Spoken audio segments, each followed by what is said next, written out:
مومن کرام السلام علیکم ورحمۃ اللہ وبرکاتہ۔ اپنی صحت و سلامتی کے لیے، تمام مومن و مومنات کی صحت و سلامتی کے لیے، مرحومین کی مغفرت کے لیے باواز بلند درود پڑھ دیجیے محمد و آل محمد پر۔ اللہم صلی علی محمد و آل محمد وعجل فرجہم۔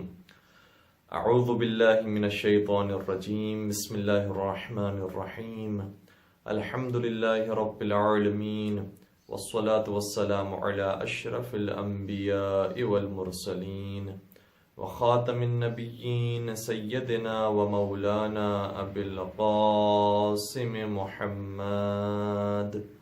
اللہم صل علی محمد وآل محمد وعجل فرجہم وعلى اہل بیتہ الطیبین الطاہرین المعصومین المظلومین الذين أذهب الله عنهم الرجس وطهرهم تطهيرا۔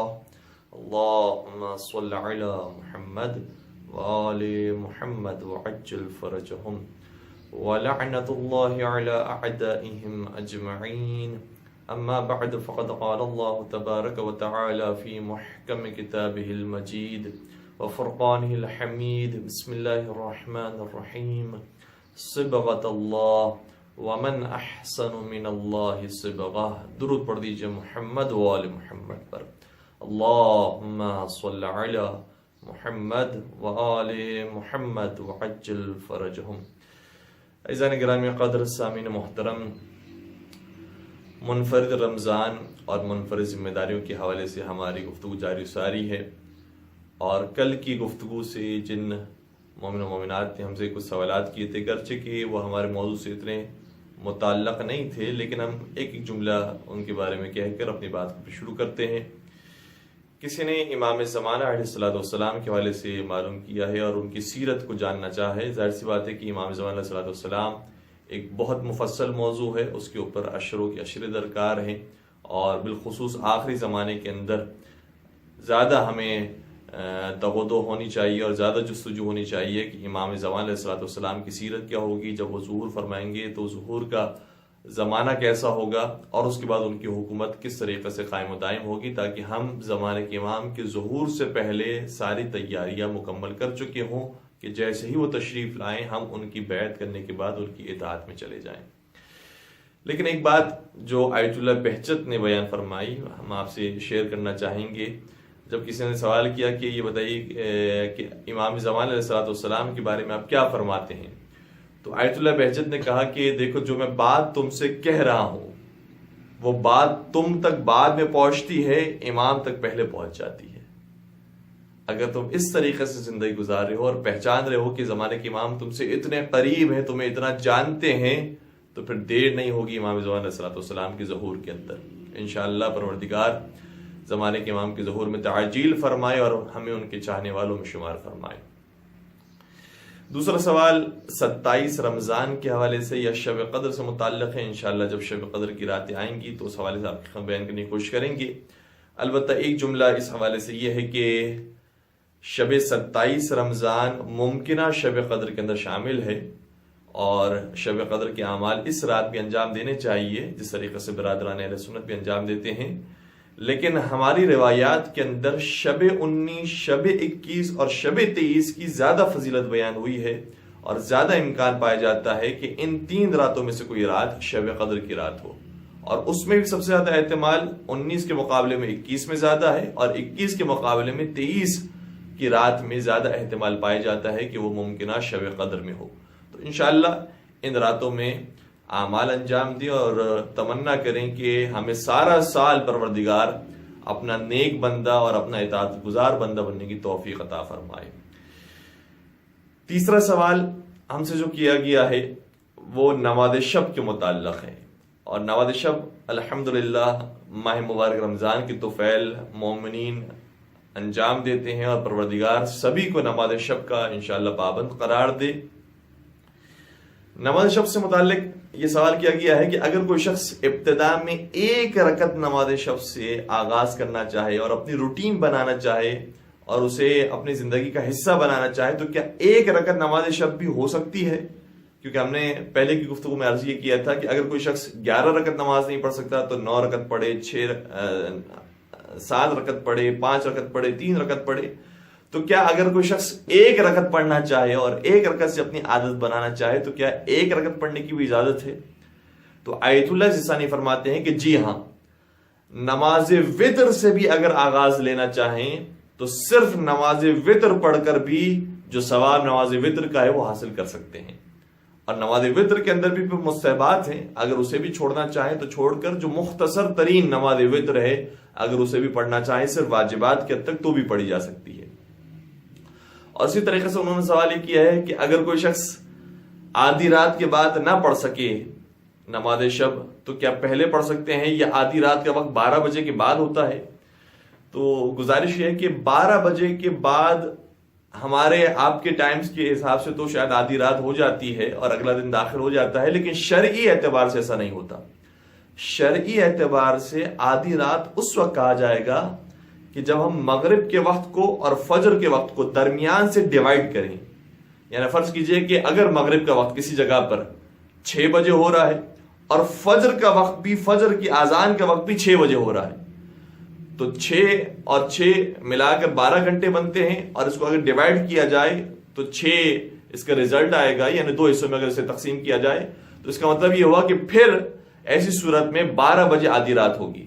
لیکن اگر ٹائم آگے پیچھے ہو جائے، یعنی فرض کیجئے کہ 6 بجے مغرب کی نماز ہونے کے بجائے 8 بجے مغرب کی نماز ہو رہی ہو اور فجر کی نماز وہی 6 بجے کے ٹائم پر ہو رہی ہو، تو پھر ایسی صورت میں جب ڈیوائیڈ اسے کیا جائے گا تو 10 گھنٹوں کو 5 سے ڈیوائیڈ کیا جائے گا اور 8 گھنٹے کے اندر آپ 5 گھنٹے ملا لیں تو 1 بجے پھر آدھی رات شروع ہوگی. تو اس طریقے سے یہ فارمولا ہے کہ نماز مغرب اور نماز فجر کا وقت جو شروع ہونے کا ہے اس کو درمیان سے ڈیوائیڈ کیا جائے تو وہ آدھی رات کا وقت بنتا ہے. ایک درود پڑھ دیجئے گا محمد و آل محمد پر. اللہم صلی علی محمد و آل محمد وعجل فرجہم. چونکہ ہمارے زیادہ تر سامعین وہ افراد ہیں کہ جو انٹرنیٹ سے واقف ہیں، موبائل استعمال کرتے ہیں اور سوشل میڈیا سے واقف ہیں اور اس میں اپنا وقت صرف کرتے ہیں، گرچہ اس کے اندر بہت زیادہ مذائقہ بھی نہیں ہے اگر صحیح طریقے سے اس کا استعمال کیا جائے، کیونکہ ممکن ہے کہ یہی چیز انسان کی آخرت سنوار دے اور آخرت بنانے کا سبب بھی بنے، اور ممکن ہے کہ یہی انسان کی آخرت کو برباد کرنے کا سبب بھی بنے. اور اس کی مثال کوئی ایسی ہی ہے کہ جیسے تیز دھار اگر چھری کسی کے ہاتھوں میں آ جائے تو اس سے وہ سیب بھی کاٹ سکتا ہے اور کسی کا پیٹ بھی کاٹ سکتا ہے. تو بہت احتیاط سے اس چیز کو استعمال کرنا پڑتا ہے. اسی طریقے سے انٹرنیٹ بھی ایسی چیز ہے کہ جسے بہت احتیاط سے استعمال کیا جائے. اور کچھ چیزیں ایسی ہوتی ہیں کہ جو ہمارے ہاتھوں میں نہیں ہوتی، اچانک سے کوئی ایڈ سامنے آ گئی، اچانک سے کوئی کلپ سامنے آ گئی، اچانک سے کوئی تصویر سامنے آ گئی تو بہت فیصلہ کرنا مشکل ہو جاتا ہے. اس کے لیے پہلے ہی سے انسان ویکسین شدہ ہو. جو ویکسین کی اصطلاح استعمال ہوتی ہے بیماریوں کے اندر ظاہری طور پر جو بیماریاں ہوتی ہیں، اسی طریقے سے روحانی طور پر بھی بیماری سے بچنے کے لیے انسان پہلے سے ہی ایمان کا ویکسین لگا چکا ہو کہ جیسے ہی وہ منظر آئے فوراً سے انسان اس چیز کو ہٹانے کی کوشش کرے اور اس سے فرار اختیار کرے. تو جو افراد انٹرنیٹ استعمال کر رہے ہیں یہ خطرناک چیز ہے، اور اس خطرناک چیز کو اگر صحیح طریقے سے انسان استعمال کرے گا تو انشاءاللہ اس کے فائدے بھی حاصل کرے گا. سب سے زیادہ خطرہ اس کا کس چیز کے اندر ہے؟ سب سے زیادہ خطرہ اس کا حرام نگاہ کے اندر آتا ہے. انسان اپنی نگاہوں کو بہت زیادہ محفوظ رکھے، بالخصوص جب انٹرنیٹ کو استعمال کر رہا ہو، اور بالخصوص وہ افراد کی جو جوانی کے مرحلے سے گزر رہے ہیں.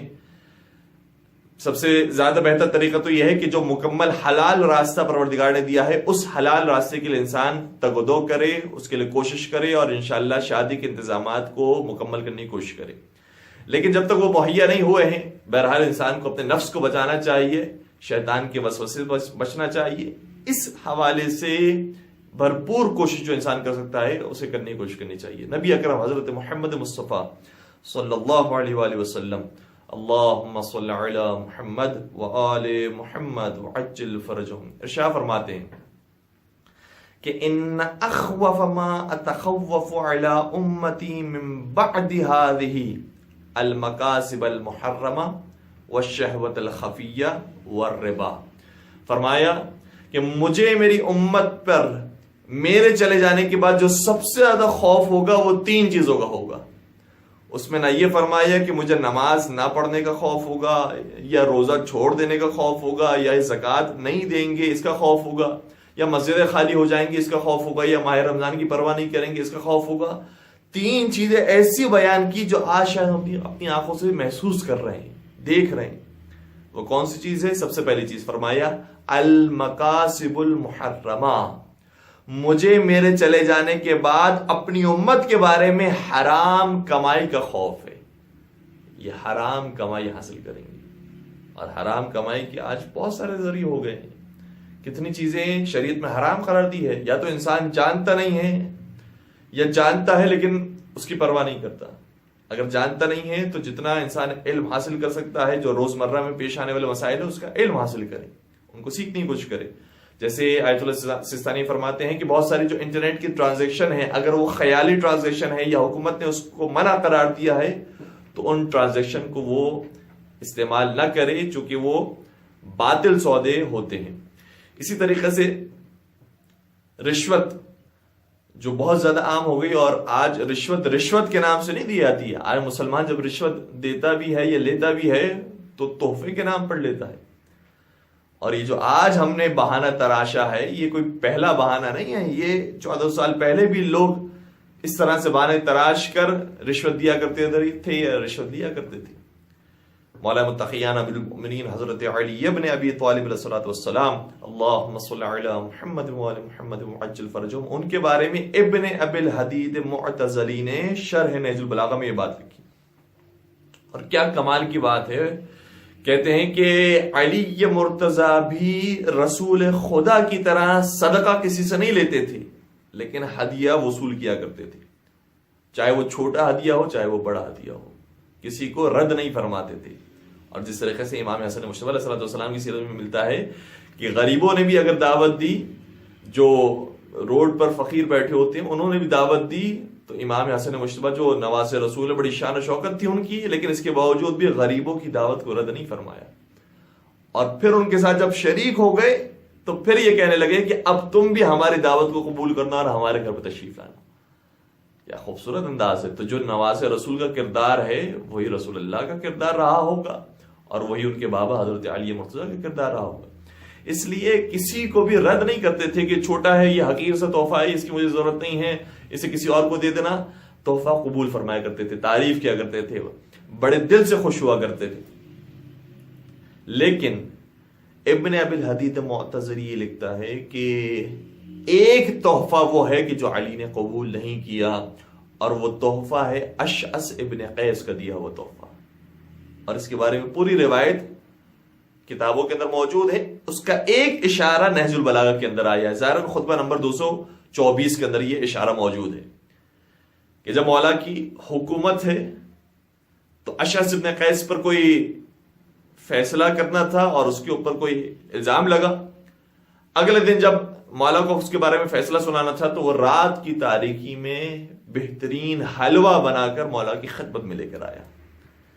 مولا نے جب دیکھا تو سوال کیا کہ یہ کیا کوئی رشوت ہے، یا تم نے کوئی زکوٰۃ نکالی ہے، یا یہ صدقہ ہے؟ دیکھو اگر یہ رشوت ہے تو علی رشوت نہیں لیتا، اگر یہ صدقہ ہے تو صدقہ بھی ہم پر حرام ہے، زکوٰۃ ہے تو زکوٰۃ بھی ہم پر حرام ہے، کیونکہ غیر سید کی سید پر زکوٰۃ حرام ہوتی ہے. اسی طریقے سے واجب صدقے بھی حرام ہوتے ہیں. تو کہ ان میں سے کوئی بھی چیز اگر ہے تو ہم قبول نہیں کریں گے. اشعث ابن قیس نے اس وقت وہ بات کہی جو آج شاید ہر مسلمان کی زبان پر آ گئی کہ نہیں امیر المومنین، یہ کوئی رشوت نہیں ہے، یہ تو میں آپ کی خدمت میں ہدیہ لے کر آیا ہوں، یہ تو میں تحفہ لے کر آیا ہوں. مولا نے جب اس کی یہ بات سنی فرمانے لگے کہ یہ ایسا حلوہ محسوس ہوتا ہے کہ جو سانپ کے زہر سے زیادہ زہریلا ہے، اس لیے اسے میرے پاس سے لے جا، کیونکہ اس میں سے رشوت کی بو آتی ہے. اور علی یہ پسند نہیں کرتا کہ ہدیے کے نام کے اوپر بھی کسی سے رشوت وصول کرے، اس لیے اس رشوت کو لوٹا دیا. تو مولا متقیان نے درس دیا ہے. آج کے دور کے اندر جو راہیں بعض مسلمانوں نے یہ کہہ کر نکال لی ہے کہ نہیں یہ تو ہدیہ لے کر آئے ہیں، تو تحفہ لے کر آئے ہیں ہمارے لیے، تو یہ تحفہ پہلے کیوں نہیں لے کر آئے؟ جب انہیں ضرورت پڑی ہے تو کیوں لے کر آئے ہیں؟ اس کا مطلب یہ تحفہ نہیں، یہ رشوت ہے، اور اس رشوت سے مولا متقیان نے پرہیز کرنے کا حکم دیا ہے۔ تو نبی اکرم شاہ فرماتے ہیں کہ پہلی چیز اس کا مجھے سب سے زیادہ خوف ہوگا المقاسب المحرمہ، حرام کمائی کا۔ اچھا، جو دوسری بات ہے ہم اس کو بعد میں بیان کریں گے۔ تیسری چیز بیان فرمائی والربا، اور تیسری چیز اس کا مجھے سب سے زیادہ خوف ہوگا وہ سود ہے۔ اللہ اکبر، حرام کمائی کا ذکر الگ فرمایا، سود کا ذکر الگ فرمایا۔ اس کا مطلب یہ ہوا کہ گویا سود کا تو ایک ڈپارٹمنٹ قائم ہو جائے گا اور لوگ آسانی سے وہاں پر کام کریں گے، سود کی نوکریاں ہو رہی ہوں گی، سودی کاروبار ہو رہا ہوگا۔ لہٰذا نبی اکرم نے پہلے ہی اس خوف کا اظہار فرما دیا تھا کہ میری امت پر مجھے جس چیز کا خوف ہے وہ یا حرام کمائی ہے یا سود ہے۔ اور جو ہمارا اصل موضوع ہے، فرمایا والشہوۃ الخفیہ، یہ نہیں فرمایا کہ مجھے حرام جو بدکاریاں ہے اس کا خوف ہوگا، کہا نہیں، بلکہ جو چھپ کر حرام کام ہو رہے ہوں گے اور شہوت پرستی جو چھپ کر ہو رہی ہوگی اس کا مجھے خوف ہوگا۔ اور یہ چھپ کر کیسے ہو سکتا ہے؟ اس زمانے میں تو انٹرنیٹ موجود نہیں تھا، موبائل موجود نہیں تھا، لیکن آج گھر گھر کے اندر موبائل موجود ہے۔ گویا نبی اکرم کی نگاہ 1400 سال بھی حالات کو دیکھ رہی تھی کہ ایسا وقت آئے گا جب لوگ کمروں میں بیٹھ کر، تنہائی میں بیٹھ کر، خلوت میں بیٹھ کر جو حرام کام دیکھنا چاہیں، کرنا چاہیں وہ کر سکیں گے۔ فرمایا مجھے اس چیز کا خوف ہے۔ یہ خدا کو حاضر ناظر جانے۔ مولا متقیان شاہ فرماتے ہیں کہ اتقوا معاصی فی الخلوات فإن الشاہد هو الحاکم۔ فرمایا کہ تنہائی میں گناہ کرنے سے پرہیز کرو، کیونکہ تنہائی میں جو ذات دیکھنے والی ہے وہی کل کے دن فیصلہ کرنے والی ہوگی۔ کئی سارے واقعات قرآن کریم میں موجود ہیں۔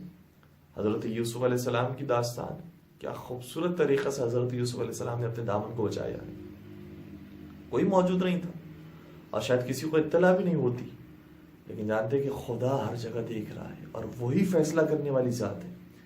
اسی طریقے سے قرآن کریم میں حضرت شعیب علیہ السلام کی بیٹیوں کا ذکر بھی موجود ہے، اور حضرت موسیٰ علیہ السلام کا، کہ جب وہ راستہ دکھا رہی تھی، بتا رہی تھی کہ کس جگہ پر یہ پانی پہنچانا ہے، تو حضرت موسیٰ نے مناسب نہیں سمجھا کہ ان کی نگاہ ان خواتین پر پڑے، فرمایا کہ آپ پیچھے چلیں، ہمیں آگے چلنے دیجیے۔ اور یہی طریقہ بہت سارے مومنین نے اپنایا ہے اپنے معاشروں کے اندر، کہ جب بسز کے اندر سوار ہوتے ہیں یا کسی بھی ایسی جگہ پر سوار ہوتے ہیں جہاں پر ٹریولنگ زیادہ ہوتی ہے، تو وہاں پر مرد حضرات آگے بیٹھتے ہیں، خواتین پیچھے بیٹھتی ہیں، تاکہ مردوں کی جو شہوانی نگاہ ہے وہ خواتین پر نہ پڑے، کیونکہ مردوں کی شہوت الگ ہے، خواتین کی شہوت الگ ہے۔ لہٰذا قرآن کریم نے ہمیں دستور دیا ہے کہ مرد آگے ہو، آگے چل رہا ہو، خواتین پیچھے ہو۔ تو یہ کچھ چیزیں ہیں، اور یہ چیزیں ایسی ہیں کہ جو ہمیں شاید ہو سکتا ہے کہ جنت سے بہت زیادہ دور نہ کریں، لیکن اہل بیت سے دور کرنے کا سبب بن سکتی ہیں۔ اہل بیت کو ہم کس طریقے سے اپنا چہرہ دکھائیں گے اگر خدا نخواستہ کسی کے سینے کے اوپر، کسی کے ماتھے کے اوپر، کسی کی نگاہوں کے اوپر ایسا سیاہ دبا موجود ہو؟ اسی لیے حضرت امام رضا علیہ السلام، اللہم صلی علی محمد وعلی محمد وعجل فرجہم، ان کی زیارت کرنے کے لیے جب ایک زائر جاتا ہے، پرانا زمانہ ہے، زائرن شاہ کا زمانہ تھا، جب پارٹیشن نہیں ہوا کرتا تھا خواتین اور حضرات کے درمیان، ایک ساتھ ہی زیارت کی جاتی تھی۔ یہ جوان جب زیارت کرنے کے لیے آیا تو زیارت کرتا رہا چاروں طرف سے، لیکن خواب میں کسی عالم نے، کسی عارف نے دیکھا کہ اس شخص نے جو زیارت کی ہے وہ زیارت نہیں کی ہے، یہ زری کے پاس آ کر مولا رضا کو نیزے مار رہا تھا۔ چاروں طرف سے اس نے مولا رضا کو نیزے مارے۔ حیران ہو گیا عالم، سوال کیا اس شخص سے بیدار ہونے کے بعد کہ تو نے کیسی زیارت کی ہے، کیا کیا تو نے کہ امام رضا علیہ السلام تکلیف میں تھے اور تو نے چاروں طرف سے انہیں نیزے مارے ہیں؟ کہنے لگا کہ میں نے تو زیارت کی تھی، صرف ایک میں نے کام کیا تھا کہ جب میں زیارت کر رہا تھا تو جہاں خاتون کا ہاتھ زری پر آتا تھا میں اس کے ہاتھ پر ہاتھ رکھ کر زیارت کر رہا تھا۔ یہ ہاتھ پر ایک نامحرم کا ہاتھ آنا مولا رضا کو نیزے کی طرح چبھتا ہے۔ لہٰذا اہل بیت علیہ السلام ان چیزوں کی وجہ سے زیادہ تکلیف میں رہے ہیں۔ وہ ظاہری تکلیف اپنے مقام پر ہوتی ہے، لیکن یہ جو باطنی تکلیف اور بالخصوص چاہنے والوں کی طرف سے اگر تکلیف پہنچے تو بہت درد ہوتا ہے. آپ بھی زیادہ بہتر جانتے ہیں. جو اجنبی ہوتے ہیں وہ درد دے تکلیف دے تو ان کے بارے میں تو پتہ ہی ہے کہ وہ تکلیف پہنچائیں گے، لیکن جن کے بارے میں بھروسہ تھا یہ ہمارا ساتھ دینے والے ہیں، یہ ہمارے چاہنے والے ہیں، ان سے اگر کوئی تکلیف آ جائے تو امید نہیں ہوتی، اس کا درد بہت زیادہ شدید ہوتا ہے. آیت اللہ بہجت سے بھی جب یہ سوال کیا گیا کہ آغا شہزادی کونین پر جو مصائب آئے ہیں بڑے شدید مصائب آئے تھے، تو آیت اللہ بہجت نے بڑا خوبصورت جواب دیا. فرمایا کہ وہ مصائب تو ٹھیک ہے بہت شدید مصائب تھے جو بی بی پر آئے، لیکن آج بھی اگر کوئی ان کی ماننے والی بے حجاب ہوتی ہے تو وہ تماچے سے کم نہیں ہوتا جو بی بی پر لگتا ہے. اللہ اکبر. بی بی نے جو ساری زندگی درس دیا ہے وہ زندگی رائے گاہ ہو جاتی ہے. بی بی کی ساری زحمتیں، بی بی کی نے جو ہدایت دی ہے وہ ساری ہدایت ضائع ہو جاتی ہے. مولا حسین کو کیا خاص لقب دیا گیا؟ ان الحسین مصباح الہدی وسفینۃ النجاۃ. مولا حسین ہدایت کے چراغ ہیں، تو ہدایت دینے کے لیے آئے ہیں. اگر مولا حسین کی ساری قربانیوں کے بعد انسان ہدایت ہی ہٹا لے اور باقی سارے کربلا کو یاد رکھے تو گویا مولا حسین کی عزاداری کا حق ادا نہیں کیا. یہ ہدایت کا پہلو ہماری ہر گفتگو کے اندر ہونا چاہیے. تو امام رضا ہوں یا چھٹے سرکار حضرت امام جعفر صادق علیہ الصلوۃ والسلام، اللہم صل علی محمد وعلی محمد وعجل فرجہم. اپنے ایک صحابی بہت محبت کیا کرتے تھے اپنے اصحاب سے، چاہنے والے تھے، محبت کیا کرتے تھے. سید حمیری بڑے اشعار کہیں انہوں نے، اور ایسے اشعار کہیں کہ کہا جاتا ہے کہ ان کے بعض نظموں کا مقابلہ کوئی بھی آج کا شاعر نہیں کر سکتا. ایسی بہترین نظمیں، ایسی بہترین مدح سرائی انہوں نے اہل بیت اطہار علیہ السلام کے حوالے سے کی ہے. لیکن سید حمیری کی ایک خرابی، اور بہت بڑی خرابی، شاید پاکستان کے معاشرے میں اتنی نہ ہو لیکن ہندوستان کے معاشرے میں یا دیگر جو غیر مسلموں کے ساتھ رہتے ہیں ان معاشروں کے اندر زیادہ یہ بیماری ہوتی ہے کہ شراب نوشی کی عادت تھی، شراب پیا کرتا تھا. ایک مرتبہ یہ ہوا کہ ابھی شراب کا جام لے کر نکلا ہی تھا کہ سامنے سے فرزند رسول امام جعفر صادق علیہ السلام تشریف لائے. جیسے اپنے مولا کو دیکھا پریشان ہو گیا، اب میں اس بوتل کو کہاں چھپاؤں، اب میں چھپاؤں کہاں، چھپاؤں کہاں، بھاگو. دیکھا تو امام میری طرف آ رہے ہیں اور گلیوں کا تلاش کرنے لگا تو کوئی گلی نظر نہیں آئی جو کھلی ہو، کہیں جانے کا راستہ نہیں، کہیں فرار کرنے کا راستہ نہیں. یہاں تک کہ مولا قریب آتے جا رہے تھے، قریب آتے جا رہے تھے، اور یہ کہاں اپنے آپ کو چھپائے اور کہاں اس جام کو چھپائے. یہاں تک کہ مولا جب بالکل قریب آ گئے تو سلام کے بعد یہ سوال کیا کہ تیرے ہاتھ میں کیا ہے. ابھی کیا جواب دے؟ عزیزو، قیامت کے میدان میں اگر سیدہ کائنات نے، اگر حضرت علی مرتضیٰ نے یہ ہم سے سوال کر لیا تمہارے گھر میں کیا تھا، تمہارے کانوں میں کون سی چیز آیا کرتی تھی، تم کس چیز کو دیکھا کرتے تھے، اس کو جواب دینا مشکل ہو جائے گا. لیکن یہ لطف و کرم ہے ائمہ اطہار السلام کا، ہمیں اسی دنیا میں ہدایت دی ہے، بتایا ہے کہ کس طریقے سے زندگی گزارنی چاہیے. لہذا جب اس نے پریشانی میں آ کر زبان سے کہہ دیا کہ مولا اس کے اندر دودھ ہے، اس کے اندر شراب نہیں شیر ہے. سنیں گے امام جعفر صادق علیہ السلام نے کیا فرمایا؟ فرمایا کہ پھر میرے ہاتھوں میں ڈالو اسے. اور اب جیسے ہی اس جام کو خالی کر کر امام کے ہاتھوں میں ڈالا تو کیا دیکھا؟ جو شراب تھی وہ شیر میں تبدیل ہو گئی ہے اور دودھ بن کر امام کے ہاتھوں میں گر رہی ہے. اللہ. امام صادق علیہ السلام نے سوال کیا، یہ بتا تیرے وقت کا امام کون ہے؟ برملا سید حمیری نے کہا میرے وقت کا امام وہ ہے کہ جو شراب کو دودھ میں تبدیل کر دیتا ہے. اللہ اکبر.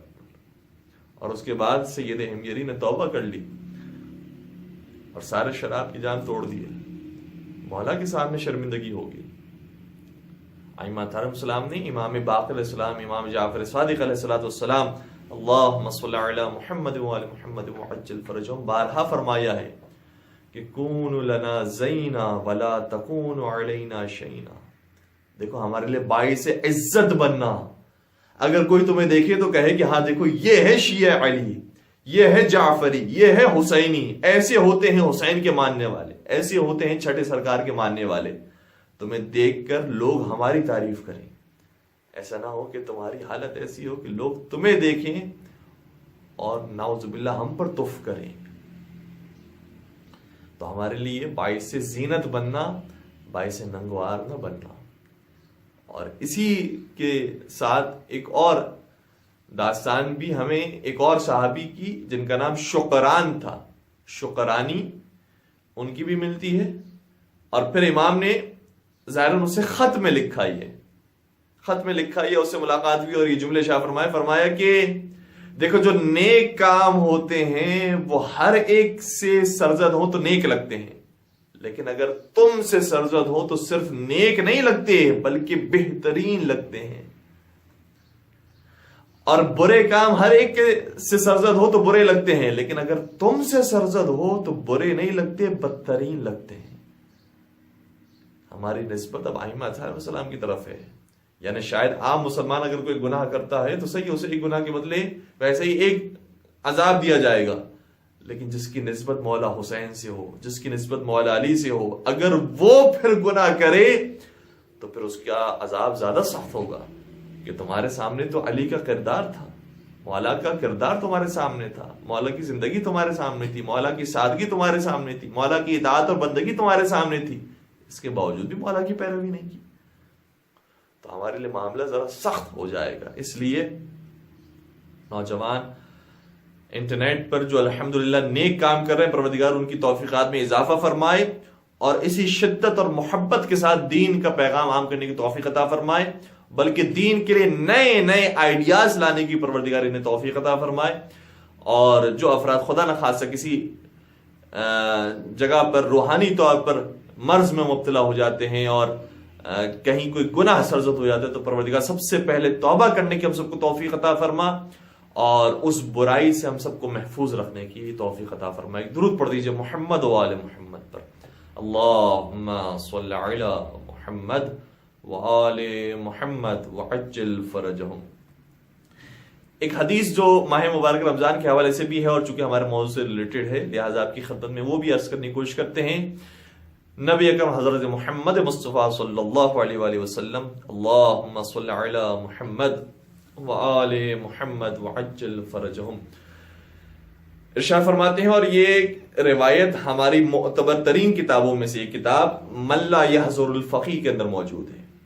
نبی اکرم، یا بعض جگہوں پر نبی اکرم کا ذکر ہے، لیکن اس روایت کے اندر پانچ سرکار کا ذکر ہے کہ پانچ سرکار نے یہ جملہ جابر ابن عبداللہ انصاری سے بیان فرمایا، کیونکہ جابر ابن عبداللہ انصاری وہ ہیں کہ جو نبی اکرم کے دور میں بھی موجود تھے اور پانچویں امام کے دور میں بھی موجود تھے.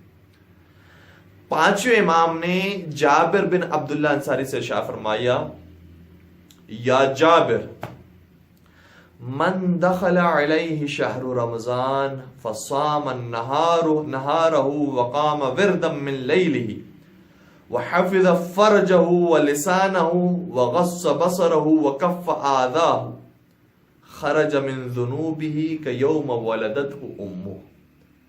فرمایا اے جابر، جو ماہ مبارک رمضان میں داخل ہو اور اس کے بعد ماہ مبارک رمضان کے دنوں میں روزے رکھے اور راتوں کے کسی حصے میں کھڑے رہ کر قیام کرے اور نماز پڑھے اور اس کے بعد اپنی شرمگاہ کو محفوظ رکھے اور اسی طریقے سے اپنے زبان کو برائیوں سے بچا کر رکھے اور اپنی آنکھوں کو اور اپنے ہاتھوں کو بچائے اور محرمات سے بچے، تو خرج من ذنوبہ کیوم ولدتہ امہ، تو یہ گناہوں سے ایسے پاک و پاکیزہ ہو کر ماہ رمضان سے باہر نکلے گا کہ جیسے ابھی شکم مادر سے اس کی ولادت ہوئی ہو. کتنی خوبصورت بات ہے کہ انسان ایسے گناہوں سے پاک ہو جائے گا اور ایسا معصوم اور اس بچے کی طرح ہو جائے گا کہ جو بالکل گناہوں سے دھلا ہوا پاک و پاکیزہ ہوتا ہے، کوئی گناہ کا دبا اس کے اوپر نہیں ہوتا. کتنی آسان بات ہے کہ جو روزہ رکھے راتوں میں نماز پڑھے، اپنی آنکھوں کو گناہوں سے بچائے، اپنے ہاتھوں سے کسی کو اذیت نہ پہنچائے اور اپنی زبان کی حفاظت کرے، تو وہ گناہوں سے ایسے نکل آئے گا کہ جیسے شکم مادر سے ابھی پیدا ہوا ہو۔ جیسے ہی یہ حدیث حضرت جابر ابن عبداللہ انصاری نے سنی تو بے اختیار کہنے لگے جعلت فداک، مولا میں آپ پر قربان جاؤں، ما احسن هذا من حدیث، یہ کتنی خوبصورت حدیث تھی جو آپ نے بیان فرمائی۔ میں خوش ہو گیا، جابر یہ کہتے ہیں میں خوش ہو گیا کہ میں پاک و پاکیزہ ہو جاؤں گا اتنی آسانی کے ساتھ۔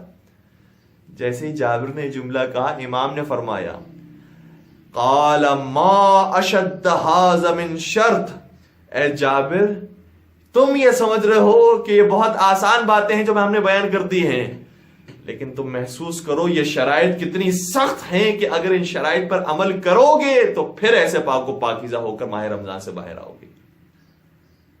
شرائط معمولی شرائط نہیں ہے، انسان ہر وقت روزہ صرف شکم کا روزہ نہ ہو، آنکھوں کا بھی روزہ ہو، انسان کے کانوں کا روزہ ہو، ہاتھ اعضاء و جوارح کا روزہ ہو، کسی سے کسی کو تکلیف نہ ہو، اور انسان حقوق اللہ کی بھی حفاظت کرنے والا ہو اور حقوق الناس کی بھی حفاظت کرنے والا ہو۔ تو ماہ مبارک رمضان میں آسان ہے ایک طرح سے، لیکن وہ افراد کے جو اس پریکٹس کو مسلسل اپنے روٹین کے اندر شامل کر چکے ہیں اور عادت بنا چکے ہیں کہ ہمیں صرف اور صرف خدا کی بندگی کے راستے کو اختیار کرنا ہے، پھر ہماری زندگی بھی سکون سے ہے اور ہمیں موت بھی سکون سے آنے والی ہے، ہماری آگے کی زندگی بھی بہت پرسکون ہوگی۔ تو وہ بہت آسانی کے ساتھ اس ماہ مبارک رمضان کو اس انداز سے گزار سکیں گے۔ انشاءاللہ پروردگار ہم سب کو توفیق عطا فرمائے کہ اس انداز سے ہم ماہ مبارک رمضان گزار سکیں۔ اس کے علاوہ جو سوشل میڈیا پر ایک دوسرا بڑا مسئلہ ہے، اس حوالے سے ہم چند باتیں بیان کریں، ہمارے پاس وقت موجود ہے۔ وہ یہ ہے کہ سوشل میڈیا کے اوپر جب کوئی بات آتی ہے تو عام طور پر وہ مرچ مسالہ لگا کر آتی ہے، آسانی سے کسی بھی نامور شخص کو، کسی معتبر شخص کو، اور معتبر نہ بھی ہو تو بہرحال وہ مسلمان ہے یا بہرحال وہ انسان ہے، بعض جگہوں پر وہ شیعہ بھی ہے، اسے بہت آسانی سے بڑے برے برے القابات سے نواز دیا جاتا ہے اور پھر وہ چیزیں شیئر ہونا شروع ہو جاتی ہیں، کیونکہ جتنا مرچ مسالہ لگا ہوتا ہے وہ چیز اتنی وائرل ہوتی ہے۔ مروان بنا دیا، کبھی کسی کو شمر بنا دیا، کسی کو یزید بنا دیا، کسی کو شیطان بنا دیا، یہ کوئی آج کے دور میں مسئلہ ہی نہیں ہے، جو کہنا ہے کسی کو کہہ دو۔ تو جس طریقے سے انٹرنیٹ پر بیٹھ کر انسان اپنی آنکھوں کی حفاظت کرے، اسی طریقے سے اپنی زبان کی حفاظت کرے، اپنی سوچ کی حفاظت کرے۔ ہم کس کے لیے کیا کہہ رہے ہیں، کیا یہ جائز ہے کسی کو کہنا؟ اس طریقے سے عام کر دی جائے کوئی بات، اور چاہے بہت سارے مقامات پر غلط بات بیان کی گئی ہوتی ہے، لیکن غلط بات کو غلط انداز سے ہمیں اس کا جواب نہیں دینا ہے، غلط بات کا جواب بھی بہترین انداز میں دینا ہے۔ قرآن کریم کی آیت یہ ہے کہ لا تستوی الحسنۃ ولا السیئۃ ادفع باللتی ہی احسن۔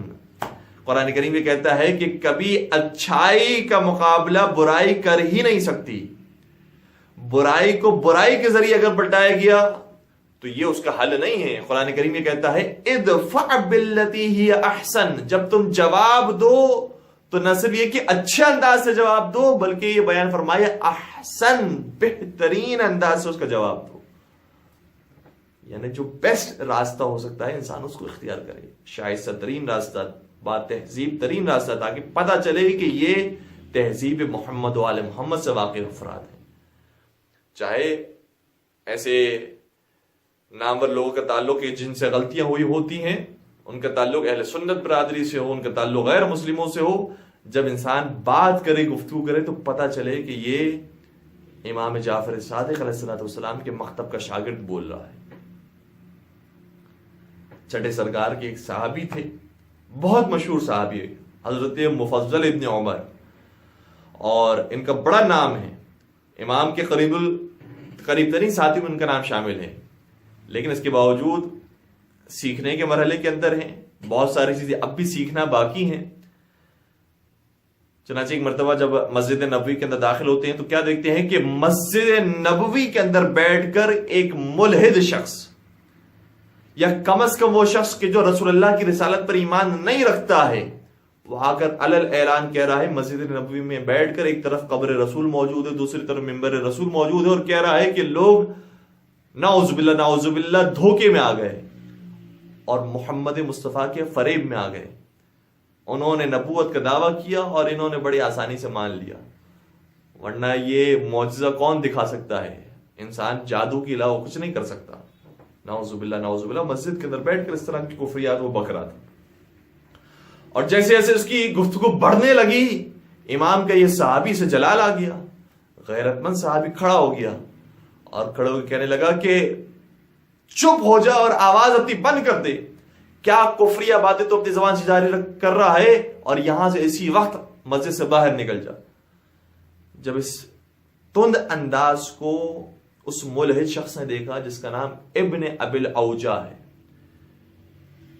کہنے لگا کہ یہ بتا، کیا تیرا شمار علماء میں ہوتا ہے؟ اگر علماء میں ہوتا ہے تو مجھ سے دلیل سے بات کر.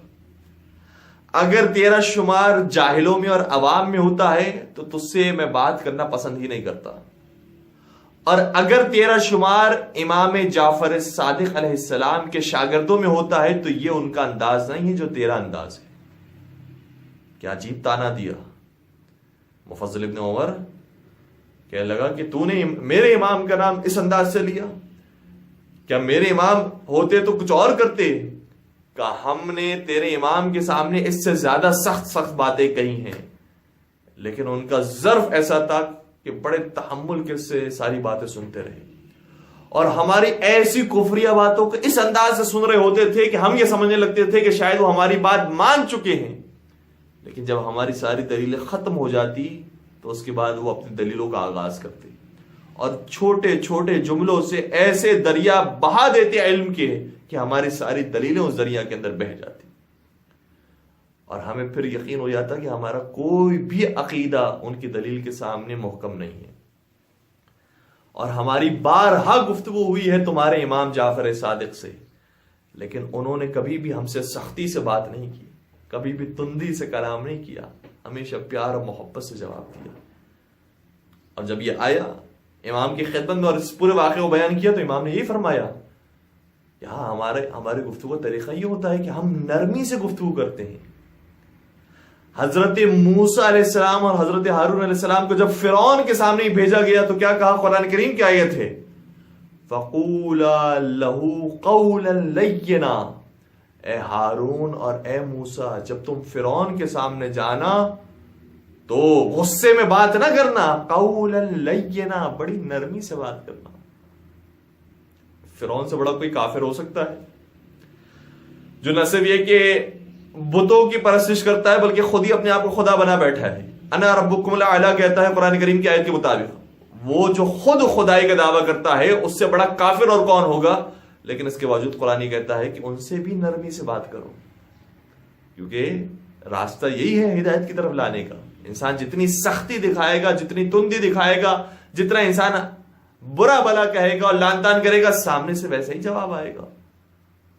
قرآن کریم کی آیت ہے وَلَا تَسُبُّوا الَّذِينَ يَدْعُونَ مِن دُونِ اللَّهِ فَيَسُبُّوا اللَّهَ عَدْوًا بِغَيْرِ عِلْمٍ.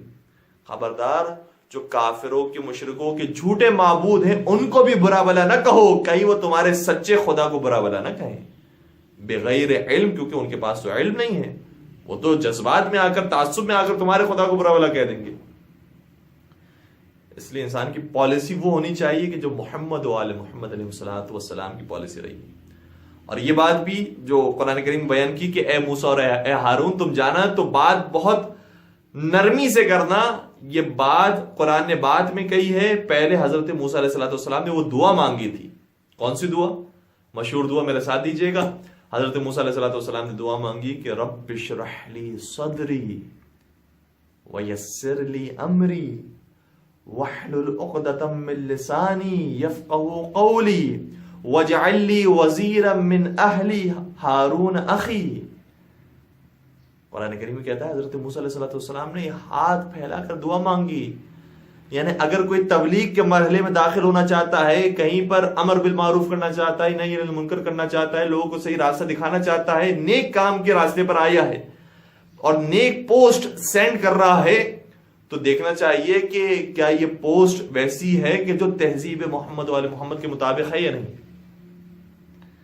سب سے پہلی چیز حضرت موسیٰ علیہ السلام نے کیا مانگی؟ رب اشرح لی صدری، پروردگارا میرے سینے کو کشادہ کر دے، یعنی میری ظرفیت کو بڑھا دے، میرے صبر کے پیمانے کو بڑا کر دے، میں ہر ایک کی بات برداشت کر سکوں. رب اشرح لی صدری ویسر لی امری، اور پھر میرے کام کو آسان بنا دے. پروردگارا میں نہیں جانتا کہ یہ کام کس طریقے سے بہتر ہو سکتا ہے، تو میری مدد فرما.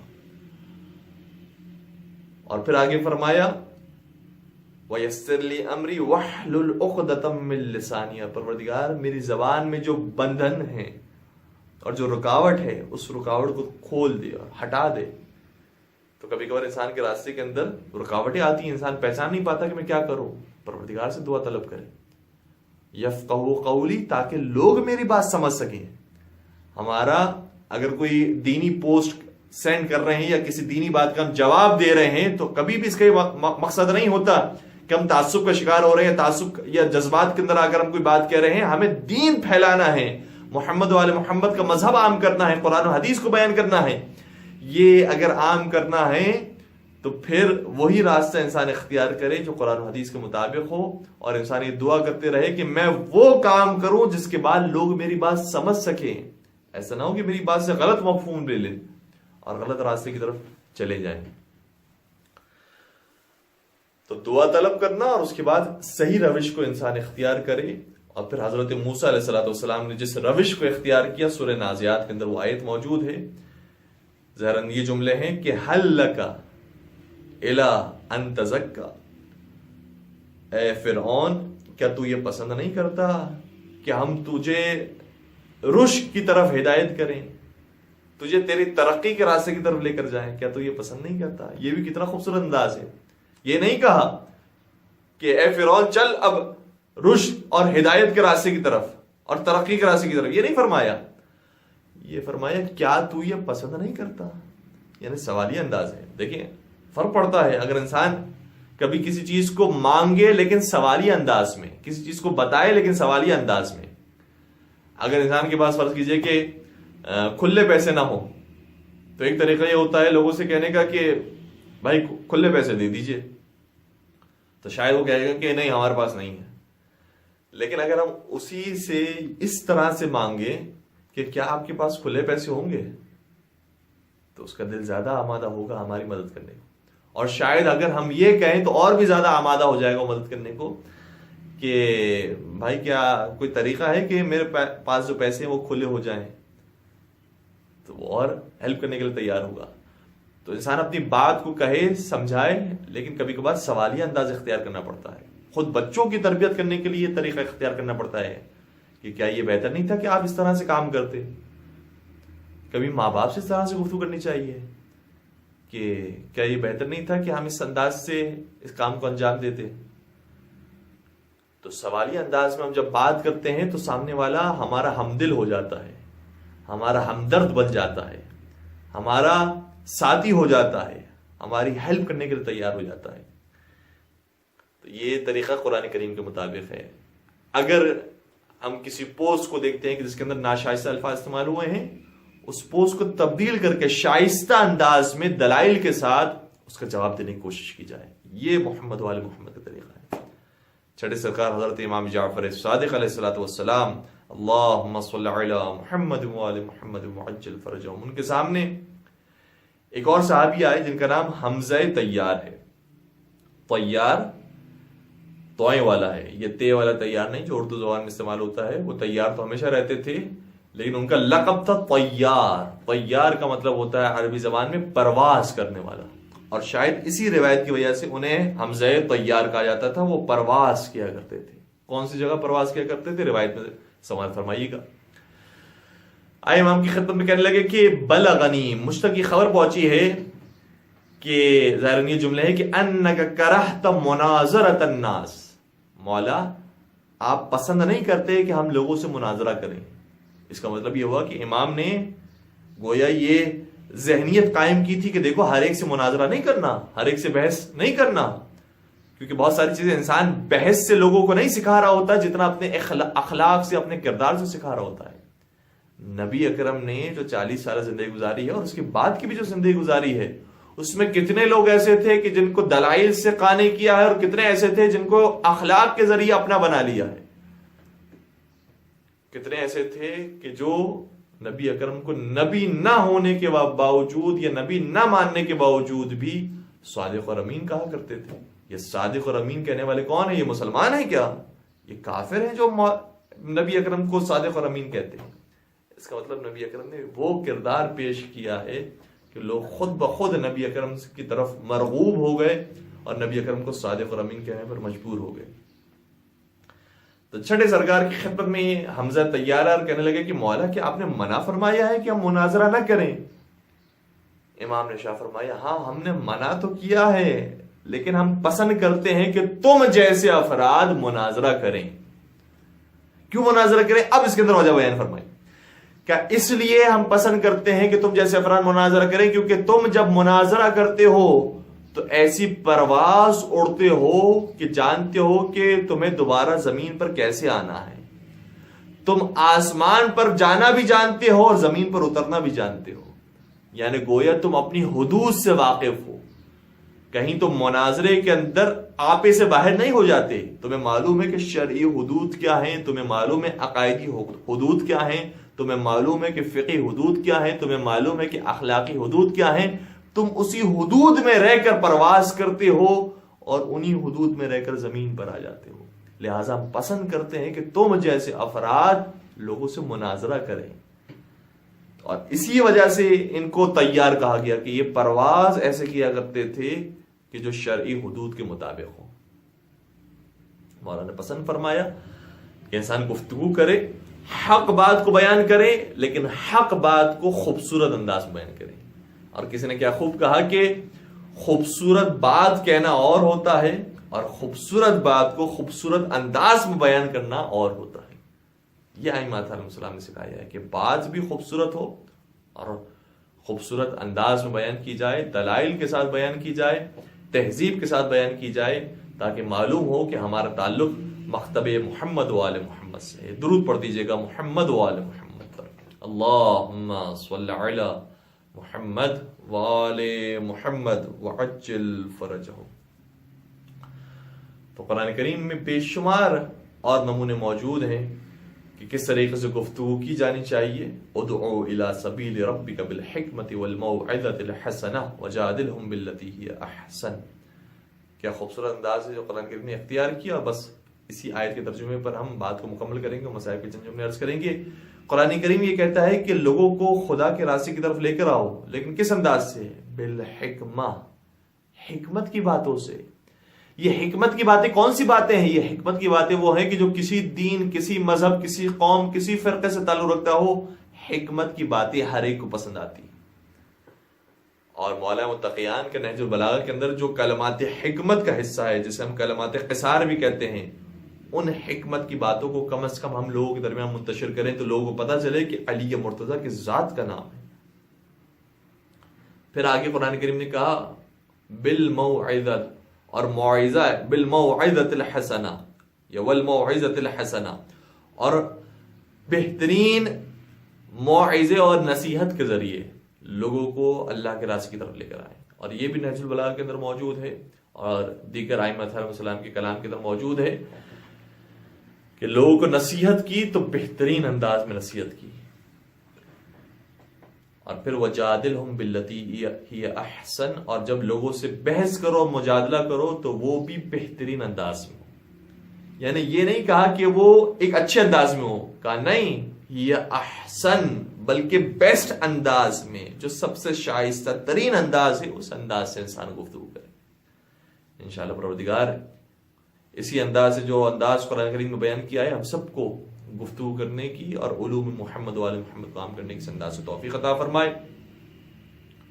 بس عزیزو، کربلا کے میدان میں ایک مثال ہمیں ایسی نظر آتی ہے کہ جو ہمارے حوصلے کو بڑھاتی ہے کہ ہم کتنے ہی گنہگار کیوں نہ ہوں، ماہ مبارک رمضان کے مہینے میں جو ہم نے توبہ کی ہے، استغفار کی ہے، خدا کی طرف رجوع کرنے کی کوشش کی ہے، پروردگار انشاءاللہ ہمیں صحیح توبہ کرنے والوں میں شامل فرمائے۔ شب جمعہ مولا حسین علیہ السلام کی زیارت کی رات، شب جمعہ مولا حسین کو یاد کرنے کی رات، شہداء کربلا کو سلام پیش کرنے کی رات۔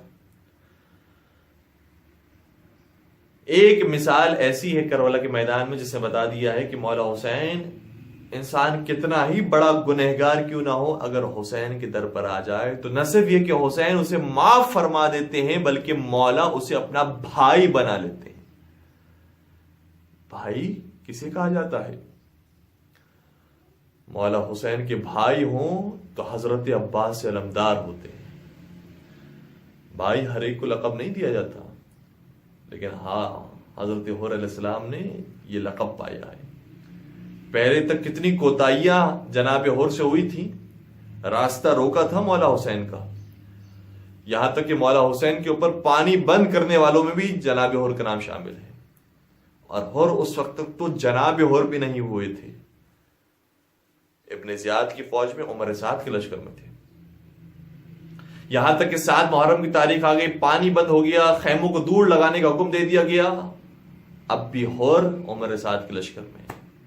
لیکن بس جیسے ہی 10 محرم کا سورج طلوع ہوا تو حور کے مقدر کا سورج بھی طلوع ہو گیا، اور حور باقاعدہ جملہ یہ ہے کہ میں اپنے آپ کو جنت اور جہنم کے درمیان دیکھ رہا ہوں، ایک طرف جنت ہے ایک طرف جہنم ہے، اور کسی بھی عقل مند انسان کو ایسا نہیں دیکھا ہے کہ جو جہنم کو اختیار کرے اور جنت کو چھوڑ دے، لہذا حور جنت کی طرف روانہ ہوئے، اور جیسے ہی حور جنت کی طرف روانہ ہو رہے، مولا حسین کی طرف روانہ ہو رہے ہیں، گویا ہمیں دعائے کمیل کی اس جملے کا عملی مصداق اب نظر آتا ہے کہ جو مولا امام علی نے فرمایا ہے کہ پروردگارا یا سریع الرضا، تو اپنے بندوں سے بہت جلدی راضی ہو جاتا ہے، تو اپنے بندوں سے کیسے جلدی راضی ہوتا ہے؟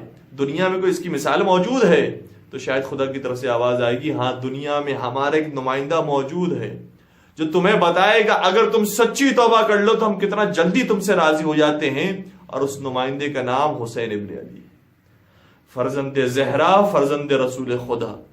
جیسے ہی دیکھا کہ حور ہماری طرف آ رہا ہے تو بعض روایتیں کہتی ہیں کہ جناب علی اکبر سے کہا، جناب عباس سے کہا کہ جاؤ حور کا استقبال کرو۔